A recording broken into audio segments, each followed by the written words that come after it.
Hey, and welcome to my channel. My name is Chrissy Hodges. Thank you for being here today.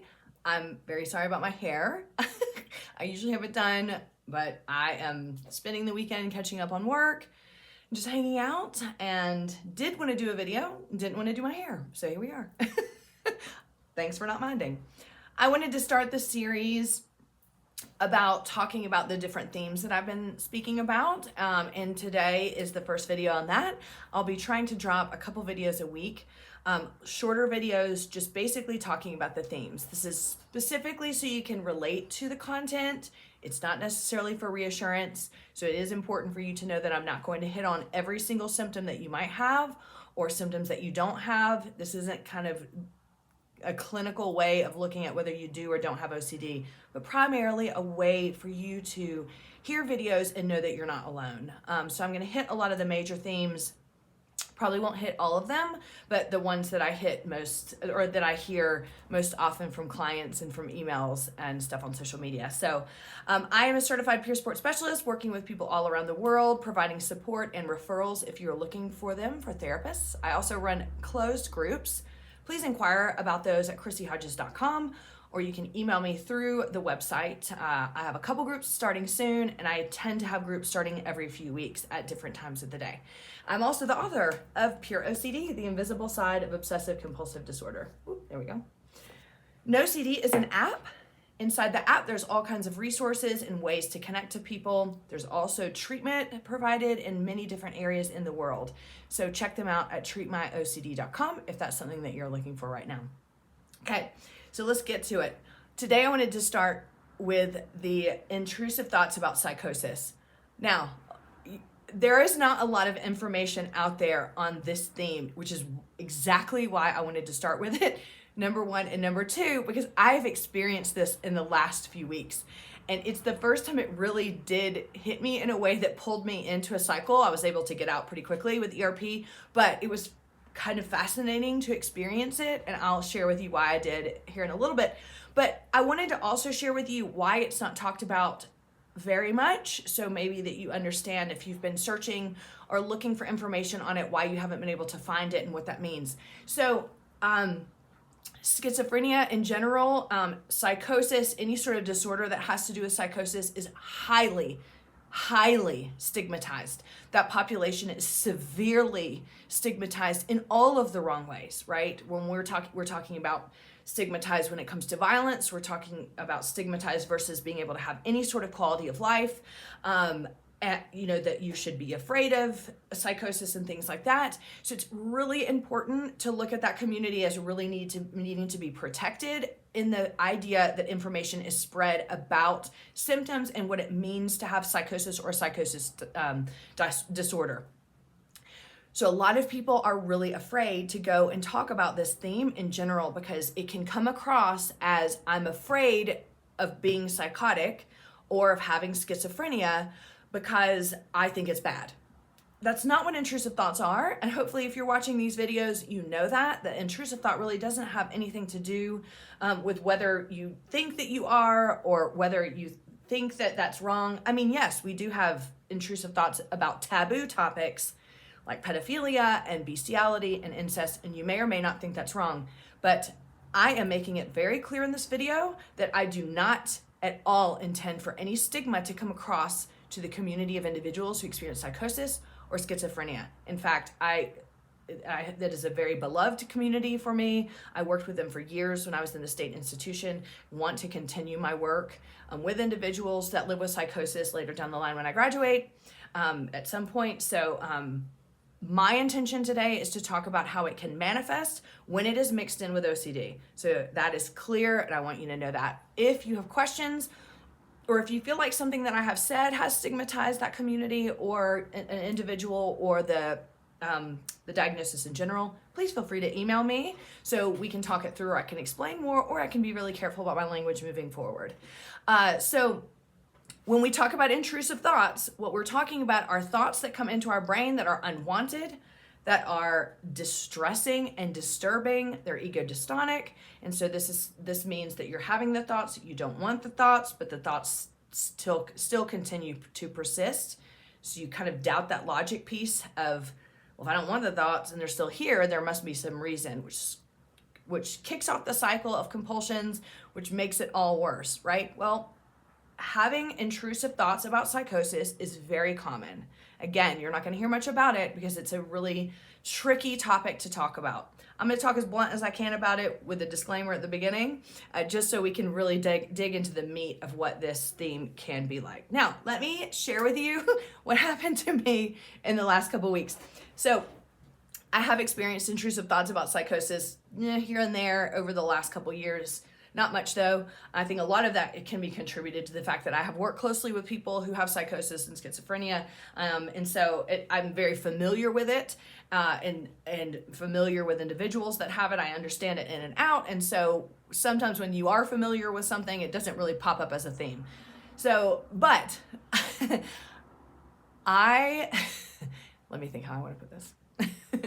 Well, first of all, I'm in grad school, you may know, and so I'm in psychopathology right now, which is learning about all the different mental illnesses. And that week, I just happened to be learning about psychosis and schizophrenia, which I was like, yes, like I love learning about it, learning more, learning research around it.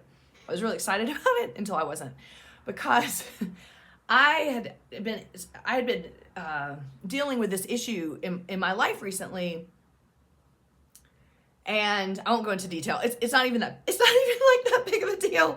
It just was something that was going on, and I was having some confusion around it that would have been sorted out pretty quickly, like within the next week, because the retreat was coming up and all this other stuff. And so I knew that it would be sorted out. But in my mind, I started to think to myself, well, what if I'm not assessing the situation correctly and I am thinking too deeply about it? Or what if I'm imagining that things are happening? Or what if these things aren't really happening? And here I am simultaneously reading this chapter on schizophrenia.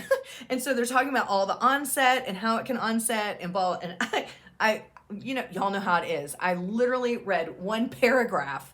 I'm not gonna tell you what it is because it would trigger everybody that's watching this. But I read one paragraph that all of a sudden made me think, oh no, what if that could happen to me? What if that is happening to me?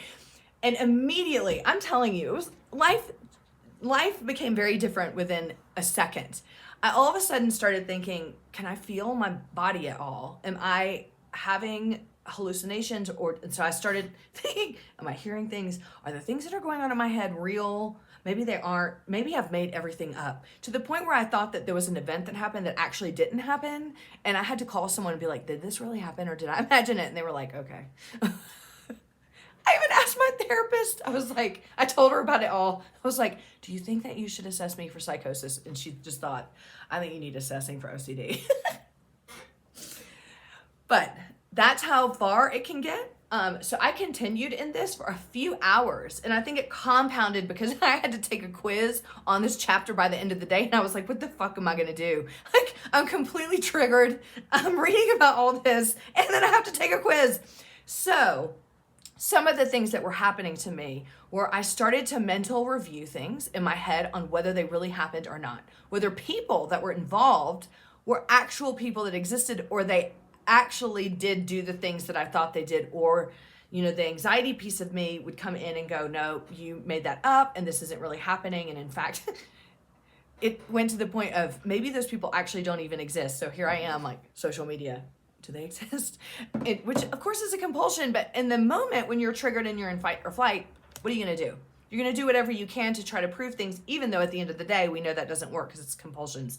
So I sat in this space, and especially the rumination piece of it, monitoring everything about my body, everything that was going on in my brain. Am I really hearing this? I'm asking for reassurance. I'm Googling.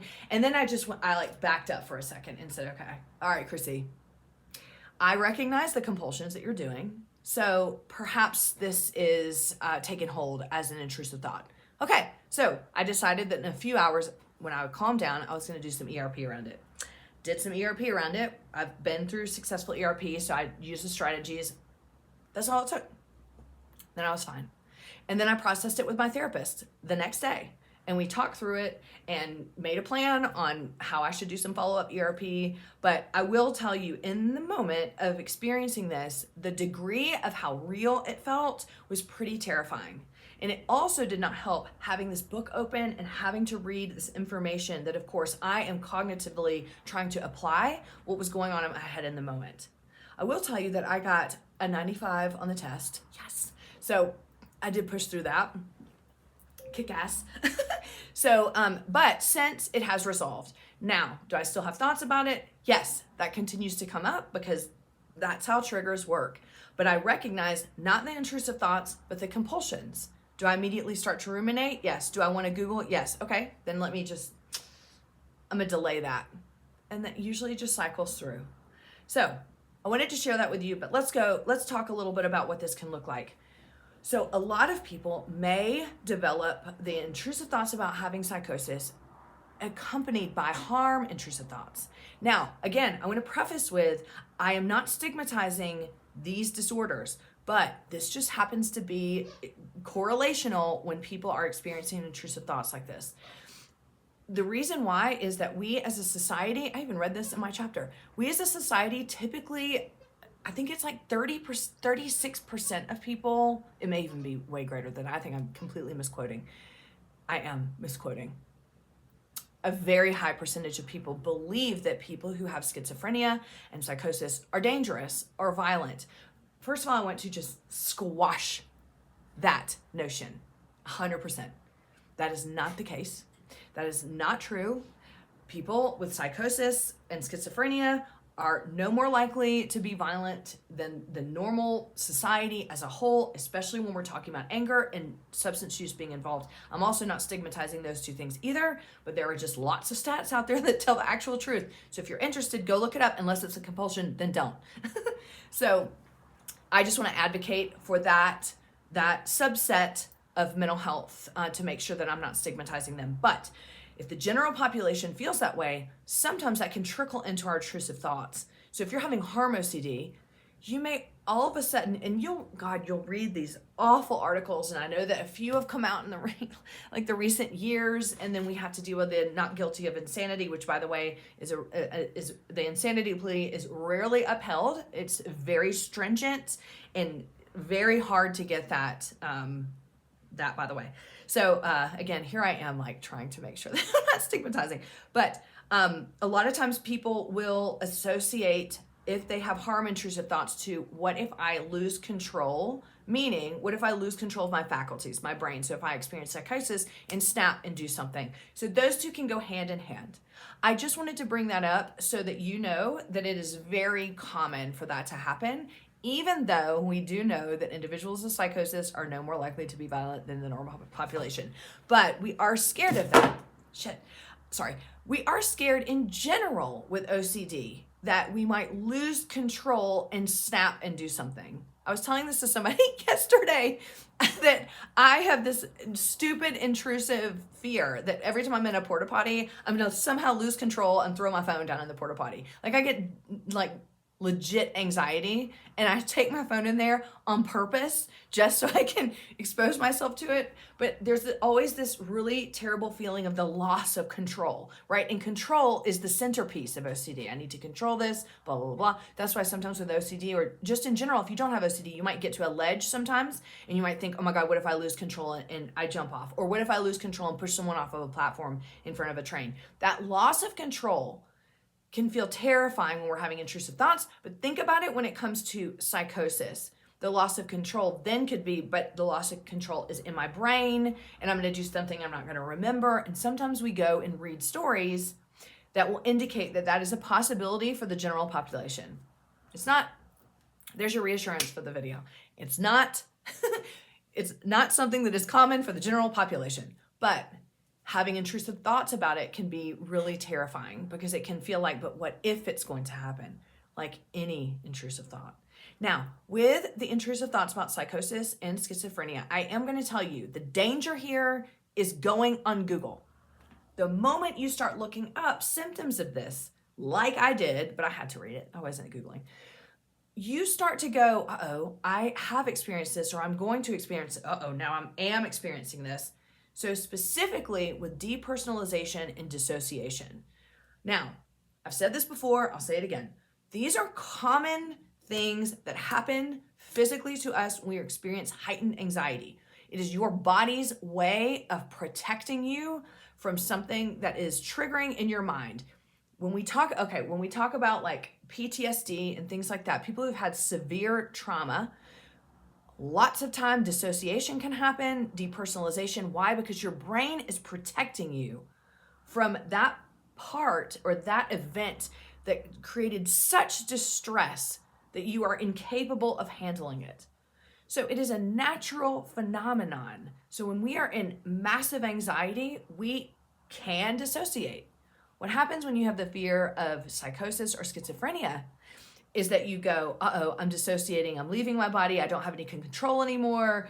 What if I snap and do something? Because that's what dissociation feels like. You just almost sometimes describe it. I've had it many, many times. It feels like you're above your body looking down and then you don't have any control. Okay, you do.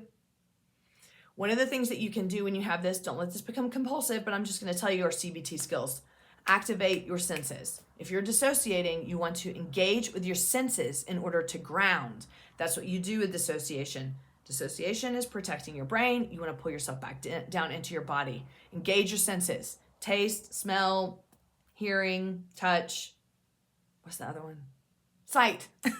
So, five things that are red around you. Suck on a lemon, taste. That will pull you back in. Feel something. I have these little things that I pop right here that engage my hands and my fingers. Music, listen to music. I listen to techno. Techno helps. I can latch onto that beat and then I can hear everything that's going on. What else? Smell. Go get some rubbing alcohol. Take a big whiff, something that's very strong. That's one thing. You remember smelling salts back in the day? Remember Gone with the Wind? Give me my smelling salts. That lady was out of control. Anyway, that's why smelling salts were there to pull you back in and ground. Those are some things you can do when you're experiencing dissociation. I want you to hear dissociation is a natural part of anxiety. It is there to protect you from things that your brain feels like you're not going to be able to handle.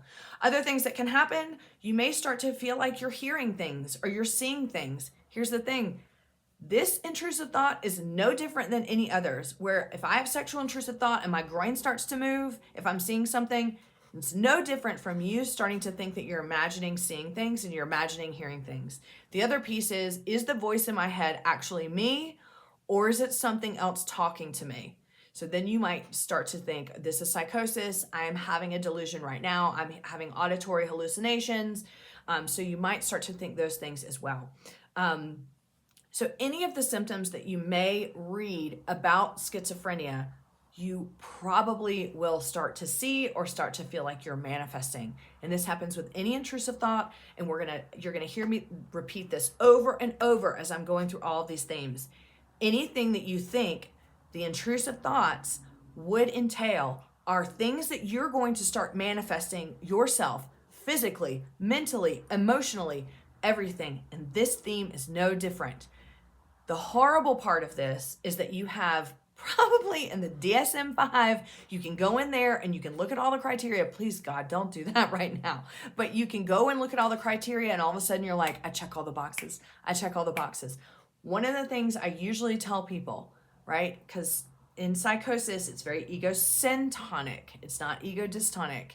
The fact that if you are really sitting here trying to decide whether or not you're psychotic or you're having psychosis, that's a more strength-based way to put it. If you're experiencing psychosis, that means you have insight. And you might say, I don't think I have insight. The fact that you think you don't have insight means you have insight. And that is one of the defining characteristics of how we know that something is or isn't psychosis. Now, don't take that and run with it. I know you want to. Maybe I don't have insight now. Okay, remember, look to the compulsions. Don't look to the theme. Don't look to the symptoms. If you're doing compulsions around a specific theme, you can, I don't want to say this because it's reassurance, but you can safely assume it's OCD because OCD comes with compulsions. Ruminating, mentally reviewing, avoiding, Googling, reassurance seeking, boom. If those are there, you can safely assume, okay? I know it's going to be hard to go and get help for this because you're worried that you're going to present these symptoms to a therapist and they are going to say, yes, you have this diagnosis. Number one, I'm not stigmatizing that. If people do have that diagnosis, it is okay. There is treatment available. I'm sorry how the system treats people with psychosis. It makes me fucking angry beyond belief. But two, It is important to go and get treatment for this. Please don't think that you are the only one with this. This is a very common fear. It's just unfortunate you don't hear a lot about it, because it is important to protect the community of people who do experience schizophrenia and psychosis. So remember, I may not have covered what happens for you when it comes to this theme, but that doesn't mean that there aren't a plethora of symptoms around this. And it doesn't mean that you do or don't have it. Remember, focus on the compulsions, see that you're doing those. Remember that you have insight. I know you're going to doubt that you have insight right now, which is actual insight. And I hope that this helped. If you are struggling with this, help is available. I can help with referrals. And remember, treatmyocd.com also has therapists available as well. Hope this helped, and I look forward to seeing you on my next video. Bye-bye.